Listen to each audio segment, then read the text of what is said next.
The question of how the universe's first galaxies and black holes emerged has yet to be answered. By accessing data from state-of-the-art facilities, the Cosmic_Dawn team was able to detect previously inaccessible quasars and characterize the physical properties. Copyright Fabian Walter. It all started from some of the most fundamental questions ever raised in cosmology. How did the first luminous sources form and reionize the universe?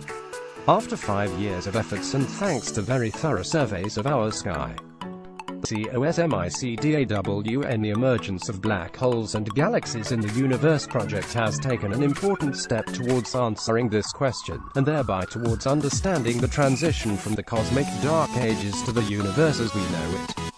The identification of more than 50 of the most distant quasars known to date, along with great progress in characterizing the physical properties of early galaxies, make this project incredibly valuable to the scientific community.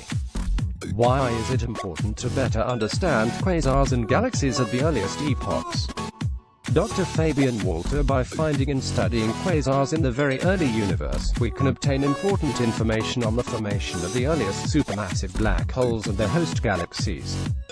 We now detect quasars at an age when the universe was only 750 million years old, that is, only about 1/120th of its current age. Still, we find supermassive black holes with masses exceeding 1 billion solar masses. These masses rival those of the more massive black holes found in the local universe. This puts challenging constraints on the rapid formation of supermassive black holes, as there is little time to form such structures. Likewise, accreting supermassive black holes reside in gas reservoirs that show significant chemical enrichment. This enrichment can only be explained by a previous generation of massive star formation. Again, this puts important constraints on star formation in the earliest massive galaxies in the universe.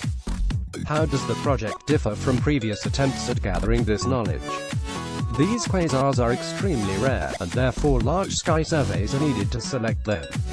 Our team had privileged access to the latest multi-wavelength sky survey, the so-called Pan-STARRS-1 survey. The survey was executed at a dedicated observatory in Hawaii, and, among other things, was designed to find quasars at redshifts that were previously not accessible.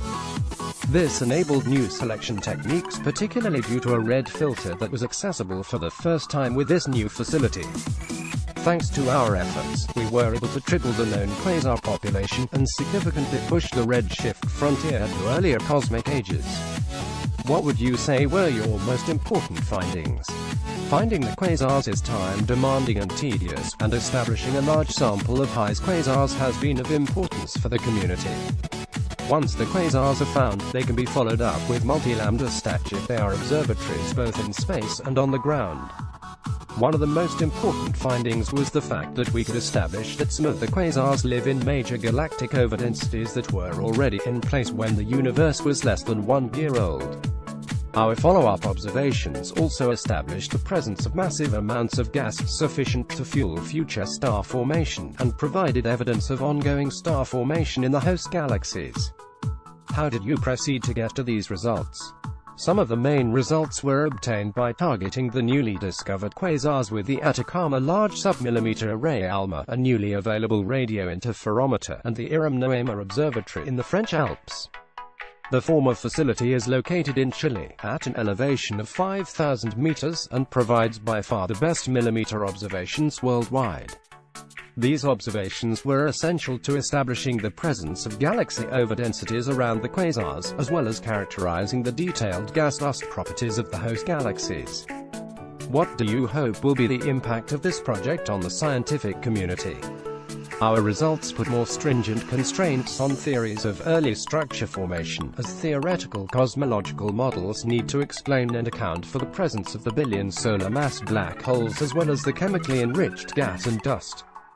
This observational project therefore is of clear relevance to both theoreticians and numerical simulations of the early universe. What are your follow-up plans after the project ends, if any?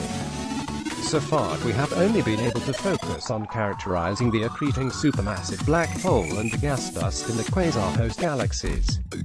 No stars have been able to be detected in the quasar hosts yet, even though the expectation is that a massive stellar component must exist in these quasars. This is likely due to the fact that the central bright quasar emission, powered by the accretion on the central supermassive black hole, outshines the stellar light. The next generation space telescope, JWST, has the potential to finally detect the early stars that constitute the quasar hosts. We plan to submit comprehensive observing programs to observe a sample of quasars with JWST, with an anticipated launch date in early 2019. Cosmic_DAWNCORDIS project page. Source: interview from ResearchU Results magazine N. 67 p. 89. Related information.